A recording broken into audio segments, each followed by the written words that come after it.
right. Hello, everyone. I'm Brennie, one of the blog editors for Superstition Review this semester. And today I'm going to be interviewing Tara Ison about her new book, At the Hour Between Dog and Wolf, which details the life of a young Jewish girl, Danielle, during the German occupation of France. Tara is the award-winning author of a variety of books, short stories, poetry, and essays. We're really happy that you agreed to do this interview. I'm personally very excited to see what you have to say. And is there anything you would like to add, Tara? I just want to add thank you, Brennie. I really appreciate you doing this, and I love Superstition Review, and we've been working together all semester, and you're just an absolute joy, and you're a gorgeous writer. So this is really lovely to be able to discuss with you. Thank you. Awesome. Thank you. I really love the book. I'm really happy that I get to know more about it. So let's get in. So our first question is, what was your inspiration for the central idea of the book, specifically the psychological transformation of Danielle from a young Jewish girl basically telling lies to keep herself safe to, as the cover says, or the back of the book says, a strict Catholic, an anti-Semite, and a fervent disciple of fascism? Yeah, I mean, that's a big arc to take a character, and that's exactly what I was interested in trying to explore this story. I didn't set out to write a political novel, although in recent years, the theme of the rise of global anti-Semitism and fascism has become disturbingly timely. But at the time, that's exactly what I was interested in, was how do you take a vulnerable mind? And I think we're all vulnerable to some degree. But here's my character. She's 12 years old. It's World War II. And she is put in a position of, she was raised a rather privileged, sheltered little girl in Paris with her parents, and the war starts. Her father is killed, and her mother takes her down to live on a farm with a Catholic family and take on the persona of being in hiding as a Catholic orphan. And that's an enormous amount of pressure to put on someone, especially an adolescent, I think, because at that point, the sense of self and sense of one's own identity is still forming. It's still fragile. And she's told explicitly, if you make a mistake, the police are going to come kill all of us. So we've got an adolescent mind, which I think is already at a stage of vulnerability. But you pile on top of that the idea of what is at stake here if you make a mistake. And she does need to survive. And I think this is how it happened. I think, if you take a vulnerable mind and you manipulate them and indoctrinate them the right way, the leaning toward an ideology that makes you feel safe, that tells you you're going to be safe, that tells you ultimately you are one of the better people in the world and better than a lot of those other kinds of people, I think can be extremely seductive. And Danielle, primarily out of fear, buys into that ideology. Initially, it's just a game of pretend, but she does buy into that ideology and gets lost in the new identity and lost in that ideology. So yeah, by the end of the novel, she has been transformed into a completely different person. Yeah, for sure. And I think, I don't know, it was so tragic to read in a really good way, in a beautiful way. Saying, but thank you. But it's tragic. I think it's important, but it was, yeah. And so for our next question, what kinds of research did you do to get the details of the book accurate? Was there any research you did that you wanted to include but couldn't figure out how? I love this question because Brennie and I are in a class together right now that I'm teaching called research-based fiction. And it's a topic that I absolutely love from a craft perspective. I love research. I always joke, partly because it's a great excuse not to be writing, but because of what you can discover. in the process. You know, even if you think you have a vague idea of something, as you start doing the research, if you're open to it, I think if you go into research just thinking, okay, I need to learn this one fact that I don't know, I think that's a mistake. I think if you go into research being very open-minded about, I don't know where this is going to lead me or what I'm going to discover, you can really discover treasures that can help shape the narrative, that can help develop the character. I think it gives your character a frame of reference. You know, it gives you information on the life they live outside the limited parameters of the story that you're telling. And I think all of that goes toward really shaping and developing three-dimensional characters. It also gives you a language, a lexicon, because you know, the world that we live in, or the job we have, or the society, or the religion, or the hobbies, or whatever it is, brings us into a world very often with a specific sort of metaphorical lens through which to view the world, and a vocabulary. And that kind of attention to language, I think, can create a lot of texture in the prose, because it is the character's frame of reference and it's the way the character thinks.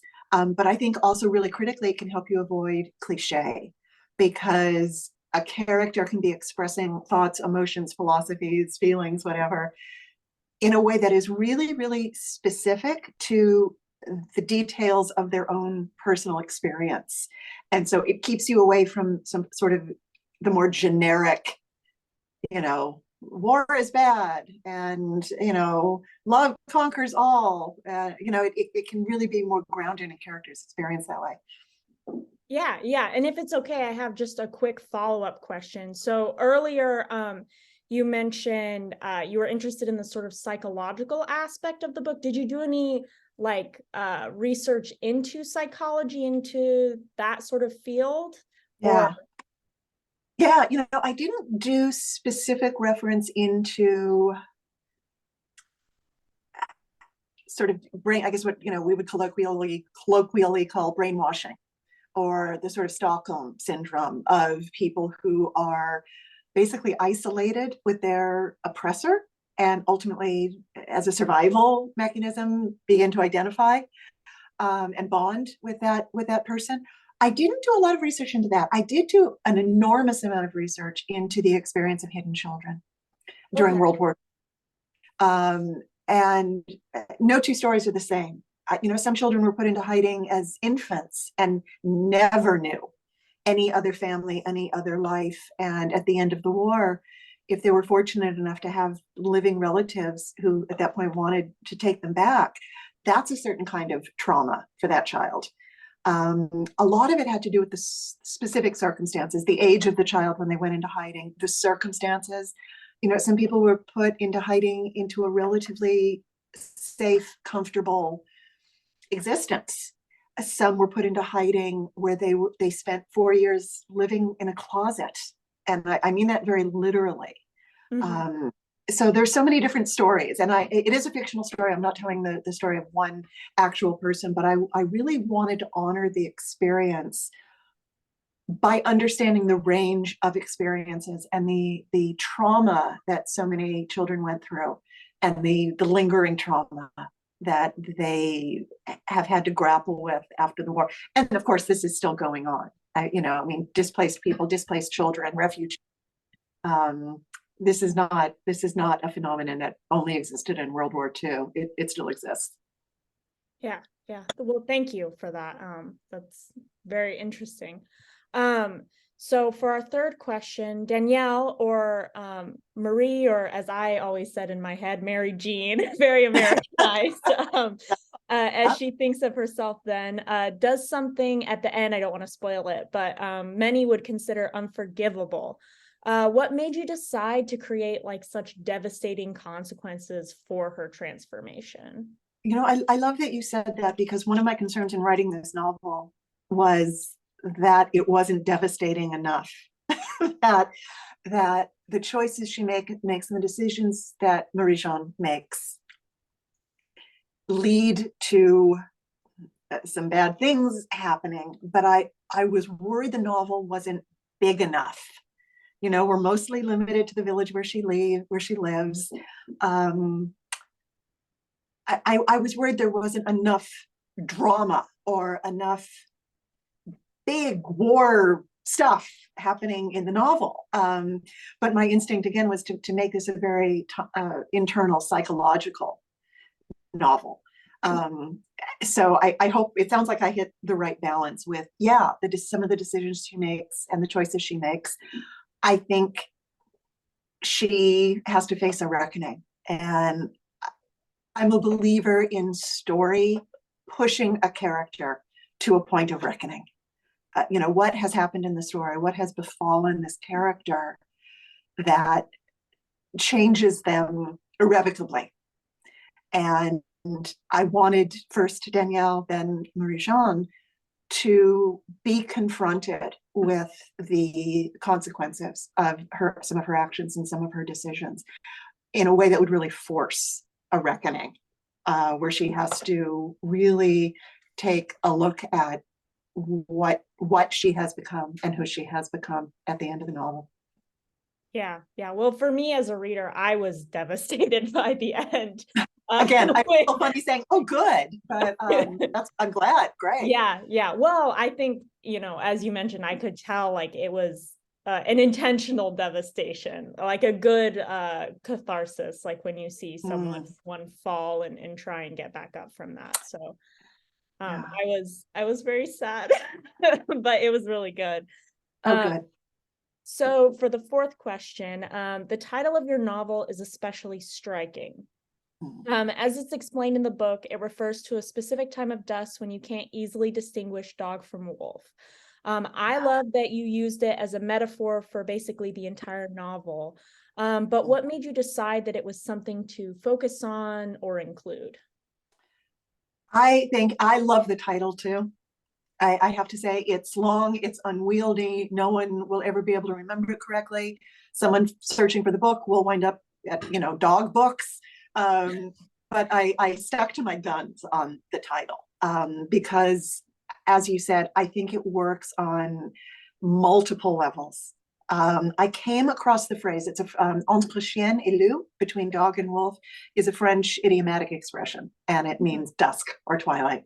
And I don't know where, I wish I could remember what I was reading or when it happened where I came upon that phrase, but it sort of clicked in my head.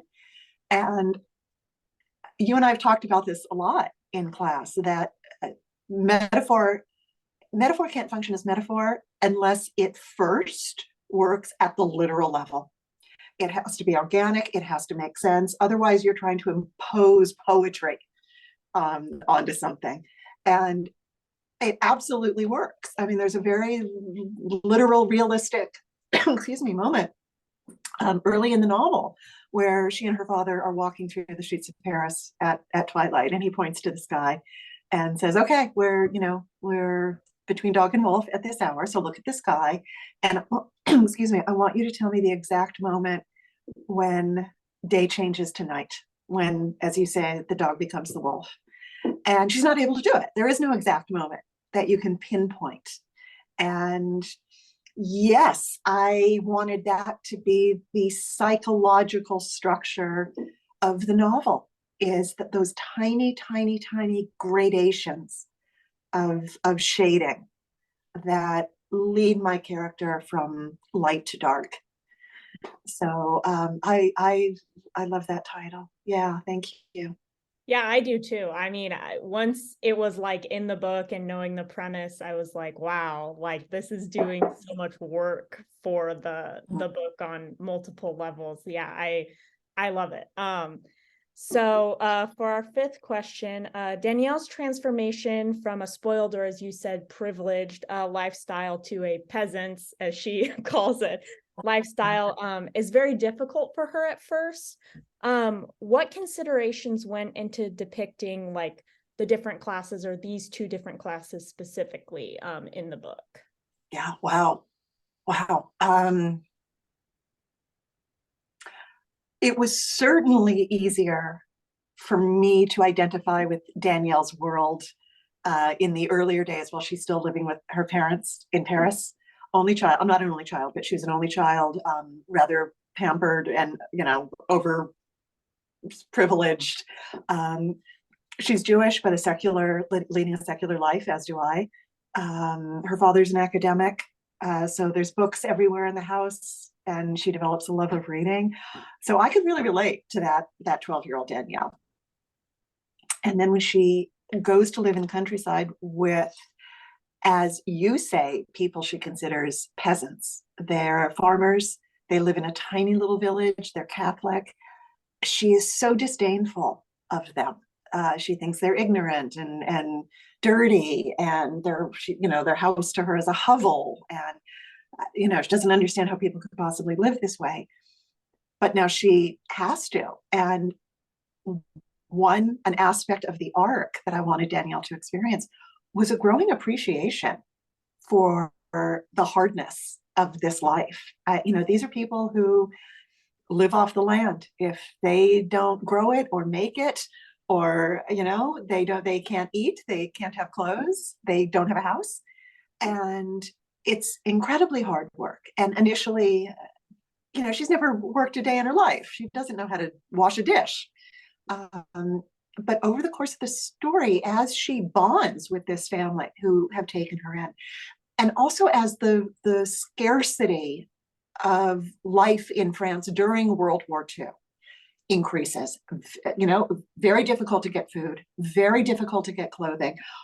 The French had quotas of everything that had to be sent to Germans, their milk, their vegetables, their animals, their meat. France was slowly being starved to death by the Nazi government. And Danielle has to really start working hard if she wants to eat. And she really, I think, grows to appreciate the life these people are living and how hard they work, but also what they've done for her. And, initially she's so disdainful of them, but as she bonds with them, as she gets older, she wants to help take care of them the way she feels they took care of her when she was little. She doesn't see it that way at first, but a few years down the road, she wants to take care of them. And that means taking on a lot of the responsibility of the household, because these people are getting older. So the paradox is, in a way, yes, I know she is becoming an anti-Semitic fascist, but in a way, she's also becoming a better person, because the values of, the simple life, of hard work, of family, really start to mean something to her. Yeah. Does that answer? But does that address the Yeah. question? Yeah. Okay. No, I thought, even as I was reading, that it was an interesting dichotomy between how like loving she was to these people. And to be clear, I mean, I liked the family. I felt that it was a very honest depiction of like a Catholic family, although I'm not Catholic. But I thought it was interesting that love was growing, even as like her fear fueled how like much she hated the other, as you said. So yeah, it's a complicated position for her to be in. Yeah.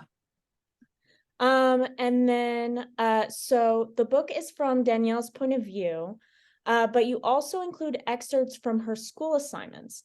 This, to me, felt like a clever way to show readers how much she has to lie to keep herself safe, especially in the beginning. I think one of the excerpts is like the beginning pages. So what gave you the idea to do this? And are these assignments based on real ones you found in your research? No, they're entirely invented, but they also feel perfectly normal and natural to me. At the beginning of every school year, the kids are sort of required to write a little essay. The novel is told in 5 sections, and a school assignment begins each section.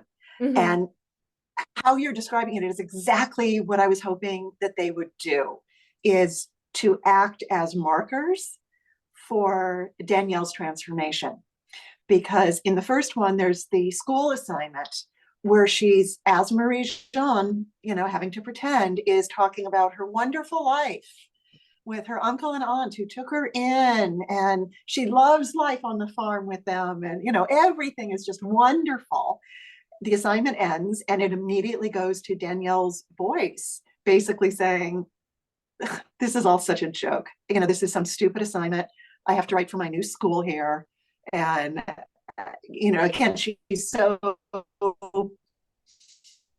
disdainful of it. So the distance between what she is presenting in the assignment and the juxtaposition, the contrast between the real Danielle when we move into her narrative is meant to be black and white in the first section. But as the sections go on, that dichotomy, that juxtaposition becomes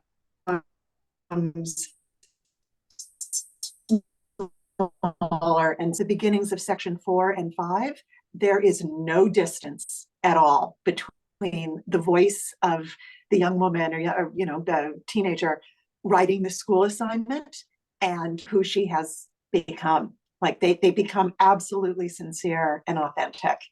And I wanted to calibrate the novel so each one of those 5 school assignments made really clear to the reader, because they all jump forward in time a little bit, where we're at with her transformation. Yeah, I agree. I mean, I thought that the assignments, they must have been authentic, but I feel that they are very I was very much like, oh, this feels like an assignment that a teacher would have given.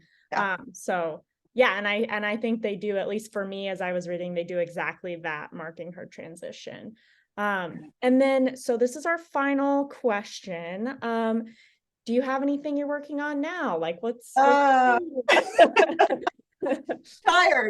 I've been working on this novel for so long, and granted, I've done other projects, other books. I would put Dog and Wolf down for a couple of months, maybe a couple of years, but always go back to it.